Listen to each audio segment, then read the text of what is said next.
En Vivir con Salud fomentamos estilos de vida saludables.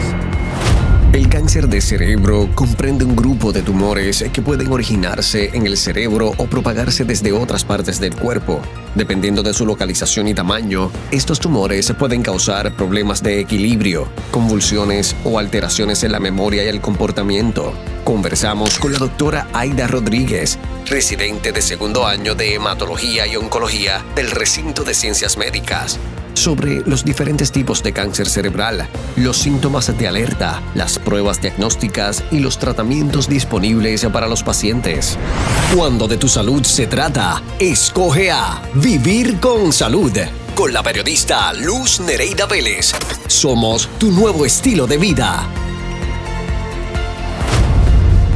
A nosotros nos hablan de la palabra cáncer y a veces a uno le da hasta coraje y rabia de saber y conocer que tantas personas a la vuelta redonda de uno están padeciendo de cáncer, están saliendo con diagnóstico de cáncer y a veces uno se pregunta qué está pasando, que por los últimos años hemos visto un incremento y duele sobre todo cuando estas personas fallecen. Si algo es raro, en mis 48 años de carrera profesional he conocido de 2 casos de cáncer en el corazón.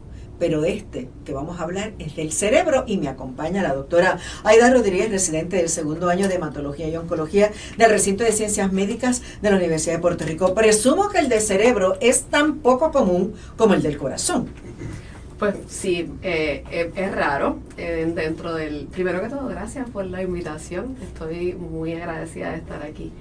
Y es un tema que me apasiona mucho y muy importante. Y es importante que lo traigamos a la audiencia. Es raro, representa entre el 1 al 2% del Registro Nacional de Puerto Rico de cáncer, de todos los tumores, solamente el 1 al 2%. Así que un tumor primario del cerebro es raro. Y le voy a preguntar, ¿lo podemos ver a cualquier edad? Lo podemos ver a cualquier edad, desgraciadamente sí, es común en jóvenes y también en adultos. O sea que es algo que vemos. ¿Esto es más común un cáncer de cerebro que de corazón? ¿O estarían más o menos ahí sí, no, a la par? Sí, definitivamente es más común ver tumores en el cerebro que en el corazón. Y le pregunto, o sea, ¿qué lleva a que podamos tener un cáncer en nuestro cerebro? ¿Las mismas razones de que puede aparecer en cualquier parte del cuerpo? Bueno, pues mira, tenemos tumores primarios y tumores secundarios. ¿Qué es un tumor primario? Es un tumor que crece inicialmente de las células que componen el cerebro y de sus estructuras adyacentes. Los tumores secundarios son, ¿verdad?, que es un tumor que viene de otro órgano y creció entonces en el cerebro. Eso le llamamos las metástasis cerebrales. Así que, pues, básicamente, cuando vemos un tumor o una masa en el cerebro, tenemos que descartar si solamente nació ahí o si nació, ¿verdad?, en otro órgano. Y que sabemos que ocurren tumores en el cerebro que son benignos, que no tienen que ver nada absolutamente con cáncer, que ya son por otras patologías. Correcto. Y por eso es importante, me imagino, el análisis, el diagnóstico certero, y me imagino que eso es una batería de pruebas que se hacen para poder determinar si es o no es. Sí, la biopsia es determinante, ¿verdad? El caso común, ¿verdad? Un paciente que presenta con un dolor de cabeza y síntomas asociados, ¿verdad?, neurológicos, ya sea debilidad, puede ir desde una convulsión, ¿verdad?, que nunca había presentado el paciente, a un dolor de cabeza progresivo. Termina en la sala de emergencia, ¿verdad? Se le hace un examen neurológico propiamente. Por lo general le hacen una tomografía en la sala de emergencia, que luego, ¿verdad?, termina siendo el mejor estudio, una resonancia magnética, un brain MRI, y ahí pues podemos ver la masa. De ahí pasa entonces a una cirugía, ¿verdad? Se consulta al neurocirujano para que tome una biopsia, una muestra, para yo saber, ¿verdad?, si ese tumor es benigno o es maligno. Hay tumores benignos que se comportan malignos por donde crecen, ¿verdad?, o por la cantidad o el grado de tamaño del tumor. Pero hay tumores, ¿verdad?, que son malignos en su naturaleza por sus molecularidades, ¿verdad?, y las pruebas que se le hacen a ese tejido. Y pues de ahí pues presenta, ¿verdad?, una serie de pruebas que vamos a realizar para llevar a cabo el tratamiento. O sea que la única manera de conocer si eso es un cáncer o no, hay que entonces hacer esa biopsia. Hay que hacer una biopsia de tejido, definitivamente. O sea, es la única manera. Y yo me imagino que cuando uno le dice a la gente, mira, hay que hacerte esa biopsia, pero yo presumo, es de un área pequeña, es una incisión pequeña que hace el neurocirujano, o abrimos, porque yo he visto cirugía de cerebro. O sea. Sí, es interesantísimo, pero el neurocirujano pues tiene ya el expertise para poder analizar la imagen y poder interpretar por las características que muestra la imagen si es un tumor maligno, agresivo en algunos casos, y si es benigno pues también. Lo ideal siempre, ¿verdad?, es extirpar la masa, claro, ¿verdad?, en su totalidad, pero no siempre se puede hacer, porque, ¿verdad?, va a depender de dónde creció, ¿verdad?, porque hay lugares en el cerebro donde no podemos acceder porque las complicaciones pueden ser mayores y puede causar mucha morbilidad. Así que pues va a depender básicamente, ¿verdad? Lo ideal sería que se extirpara completamente esa masa para hacer todas las pruebas pertinentes y que el patólogo lo analice y describa, ¿verdad?, si de dónde viene, ¿verdad?, si es primario o si es secundario y cuán agresivo es. Le voy a preguntar, como usted mencionó al principio, que podemos tener el cáncer en el cerebro promovido por otro, ¿verdad?, por cáncer que podamos tener en otras áreas del cuerpo. ¿Qué cánceres en otras áreas del cuerpo pueden promover el que podamos tener a alguien esa metástasis, cáncer en el cerebro? Pues los tumores más comunes que vemos, que son las metástasis, mayormente vienen del cáncer de pulmón, cáncer de mama, cáncer de riñón y melanoma, que es el cáncer más agresivo que podemos tener en la piel. ¿Por qué? Porque son tumores, básicamente son órganos que son altamente vascularizados. El pulmón pues está constantemente recibiendo circulación y a través de la circulación, asimismo, pues puede encontrar ese lugar ideal, el cerebro que está tan protegido, ¿verdad? Y crea la célula pues encuentra ese microambiente fabuloso para esconderse ahí y hacer de las suyas y crecer como una metástasis. Le pregunto, ¿esos síntomas que puede traer un tumor cerebral pueden asemejarse a síntomas de un infarto cerebrovascular o no necesariamente? Sí. Por eso mismo muchas veces, ¿verdad?, porque es más común escuchar por ahí la propaganda de un ataque isquémico, ¿verdad?, un stroke agudo. El paciente se preocupa y termina en la sala de emergencia, ¿verdad?, porque muestra con síntomas neurológicos focales. El paciente pues no tan solamente, ¿verdad?, es un dolor de cabeza, a veces puede presentar hasta con cambios de personalidad, dependiendo del área en donde ataque, ¿verdad?, donde esté creciendo esa masa. Y pues debilidad de una parte del cuerpo, una convulsión, ¿verdad?, como mencioné, incluso náuseas, vómitos que no intractables, que no paren, pérdida de la visión o de desequilibrio, desbalance. Ahí el paciente entonces dice algo está pasando, voy para la sala de emergencia, y ahí entonces se le hace el diagnóstico. Sin embargo, no es el mismo caso en pacientes que ya tienen cáncer, ¿verdad?, que el oncólogo pues lo conoce.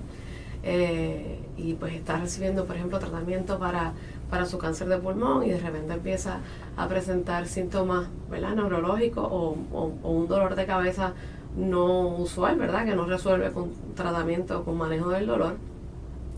Y ahí pues entonces pues le levanta bandera al oncólogo y ahí pues entonces habría que hacer, ¿verdad?, le hacemos los estudios, le hacemos un MRI, un brain MRI para descartar que ese síntoma pues no sea por una metástasis del tumor primario que estemos tratando.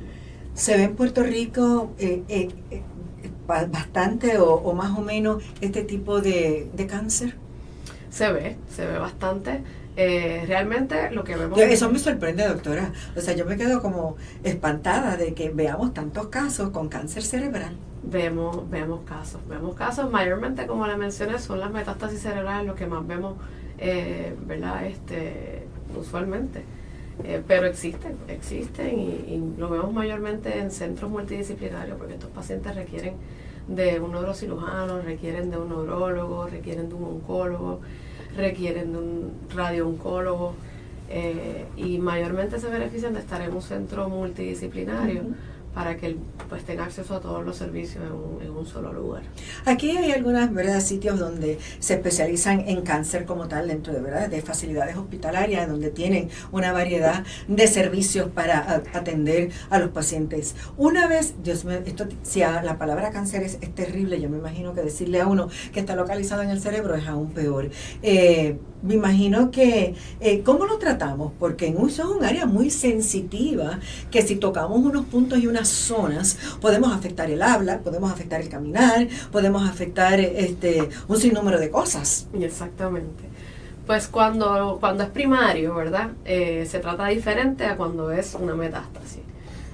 Igual pues, va a depender del tamaño, ¿verdad? Cuando es una lesión solitaria, lo ideal sería primero, ¿verdad?, extirpar esa masa, cirugía. Si se extirpa completamente, pues sería lo ideal, pero hay lugares que a veces, como me mencionaste, crecen en lugares que no se pueden operar, y pues ahí pues entonces tenemos que irnos por otras modalidades. Dependiendo de la biología, pues se puede intentar la radioterapia, tenemos la quimioterapia, la inmunoterapia en algunos casos, y actualmente nos estamos moviendo para terapias dirigidas también. Eso le iba a preguntar. Sabemos, ¿verdad?, que las quimios han ido variando a través del tiempo. Yo recuerdo cuando le ponían aquellas quimios que te dejaban, o sea, calvito o calvita, que te daban, tú te ponías, o sea, te daban náuseas, vómitos, tú no querías comer. Yo me acuerdo que hasta moretones te podían salir en algunas partes del cuerpo. Y hoy día, pues con estas dirigidas, trabajamos y tratamos de que se dañe el menos tejido aledaño posible, ¿no? Exacto. Sí, y se están, ¿verdad?, diseñando también, sí, esto es una rama que está en constante investigación, y se están diseñando nuevas terapias, ¿verdad?, de radiocirugía para irnos moviendo, ¿verdad?, a ese lugar donde no queremos, ¿verdad?, tanto estos efectos secundarios, y aumentar, ¿verdad?, los resultados de estos pacientes y mejorar la calidad de vida. Hemos sabido, ¿verdad?, que también que con el tiempo la tecnología ha sido una pieza clave, si lo podemos poner de esa manera, en ayudar a los médicos, a la ciencia y a la investigación. Y hemos visto cómo para ciertos cánceres, ¿verdad?, usamos láseres verdes y ese tipo de cosas que vienen para atajar y trabajar específicamente esas áreas. A eso que usted se refiere, que se está trabajando para que esta tecnología a lo mejor pueda después a la larga usarse en el cerebro. Pues se está investigando mucho, sobre todo también la inmunoterapia, que es parte de la ciencia que va creciendo, ¿verdad?, dentro de la rama de la oncología. Pero en efecto, sí, sobre todo también técnicas para identificar mejor ese tumor, los cambios moleculares que tiene, porque ya sabemos que tenemos ¿verdad?, medicamentos dirigidos a ciertos cambios moleculares que tienen este tipo de tumores para aumentar, ¿verdad?, la efectividad del tratamiento y personificar mejor la terapia en nuestros pacientes. Le pregunto, ese dolor de cabeza que los pacientes manifiestan, ¿verdad?, como un síntoma, ¿es un dolor de cabeza totalmente diferente a lo que sería un dolor de cabeza migrañoso? Definitivamente, ¿verdad? No podemos decir que cada vez que tengo un dolor de cabeza, ¿verdad?, No. un tumor cerebral, ¿verdad? No necesariamente es cáncer. El dolor de cabeza de un tumor cerebral o de un cáncer en el cerebro es un dolor que es progresivo, ¿verdad? Mayormente por las noches puede despertar, puede ser tan fuerte que despierte, ¿verdad?, al paciente que está dormido. Se puede asociar, ¿verdad? Es un dolor de cabeza que puede presentar con debilidad de algún miembro, con náuseas, vómitos, con pérdida de la visión. Y van progresando estos síntomas. O sea que esos síntomas tenemos que estar vigilantes. Si usted por esas casualidades empieza a tener estos síntomas, yo creo que mi recomendación es dialóguelo primero con su médico primario de cabecera, y si no, acudan a la sala de emergencia. Correcto. Porque uno nunca sabe, ¿verdad? Podría ser un ataque o un infarto cerebrovascular, pero podría ser también un cáncer, y yo creo que todo a tiempo tiene, o sea, esos tumores en el cerebro, si los cogemos bien temprano, vamos a dañar menos posible las estructuras. Correcto, siempre la clave para, ¿verdad?, en todo tipo de cáncer, el diagnóstico temprano, ¿verdad? Y como diría mi mamá, las cosas a tiempo tienen remedio. Definitivamente. Siempre es bien importante, ¿verdad?, si uno conoce su cuerpo, no tener miedo a la evaluación médica, ¿verdad? Y atenderse propiamente. Le pregunto, doctora, en esa cama que tienen ustedes para poder tratar, que tenemos la radiación, la quimio, pero también la cirugía, en la mayor parte de los casos la cirugía es lo más conveniente y luego entonces trabajamos con la radio para ver si disminuimos ese tamaño del tumor por la localización que se encuentra, una combinación de radio y quimio para entonces ir disminuyendo y luego pasar por la cirugía. Correcto. ¿O eso depende? Correcto. No, la cirugía, ¿verdad? Toma un rol primordial, ¿verdad? En este tipo de tumores. Y si, ¿verdad? Combinamos la radioterapia, pues aumentamos, ¿verdad? El riesgo de que si quedaron algunas celulitas por ahí que no se vieron, pues acabar con esas células. Y la quimioterapia, pues a su vez también, pues nos ayuda a que no recurra, ¿verdad? Ese tumor. Así que dependiendo, ¿verdad?, del tipo de tumor pero mayormente cuando estas tres modalidades se unen, pues, ¿verdad?, pues maximizamos los resultados de nuestros pacientes y la verdad es que comparado con años anteriores, pues están viviendo más, ¿verdad?, por todas estas modalidades nuevas. O sea que estamos teniendo entonces mejores resultados, hay un mayor progreso, los pacientes comienzan a tener una mejor prognosis y entonces si a lo mejor le dábamos 6 meses de vida, a lo mejor ahora con todas estas combinaciones pueden tener hasta 5 años. Hasta 5 años, correcto. O sea que me imagino que eso por lo menos... Hay que seguir estudiando. Seguro, la investigación continúa, yo estoy segura y yo sé que cada vez se están haciendo más estudios referentes al cáncer y las, ¿verdad?, qué podemos utilizar, qué cosas podemos tener para atajar esta enfermedad que tantas vidas se lleva anualmente y que duele. Correcto. Duele, es un proceso sumamente doloroso, no solo para el paciente, sino para la familia completa. Correcto. O sea y entonces sí, en Puerto Rico tenemos este tipo de cáncer, lo vemos y estamos trabajando con ello. ¿Qué factores pueden influir en ese pronóstico y calidad de vida de los pacientes? Pues el tamaño del tumor es bien importante, ¿verdad? Estos tumores son bien complejos, ¿verdad? Porque afectan el motor del cuerpo. Así que la funcionalidad del paciente al momento del diagnóstico también es importante, porque si está muy deteriorado el paciente, pues a lo mejor no puede ser llevado a cirugía. Así que eso, ¿verdad?, básicamente es lo más importante. Entre otras cosas, factores de riesgo, ¿verdad?, que ponen propensos a los pacientes. Casi nunca podemos decir, mira, esto llevó a esto, pero factores hereditarios pues son importantes también para el desarrollo de este tipo de tumores.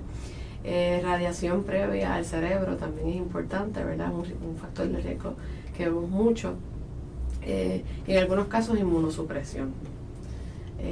Así que básicamente, ¿verdad?, esto es un tumor que afecta mucho la funcionalidad del paciente y la calidad de vida. Aparte de eso, de la familia también, ¿verdad? Se deprimen, ¿verdad? Ven un paciente que era altamente funcional, de repente pues no lo es. Y el manejo multidisciplinario es bien importante. Y sobre todo, doctora, como usted mencionó, o sea, esto no tiene una edad. Ese es el otro problema que tenemos. Entonces, si no tiene una edad, es una persona a lo mejor totalmente productiva, de 30 a 35 años, es más doloroso aún porque le está coartando la vida. La vida, eso es correcto. Sí, se ve muy común en jóvenes, sobre todo en los síndromes hereditarios, que tienen mayor propensidad genética a desarrollarlo. Se ve y sí es triste, pero tenemos soluciones.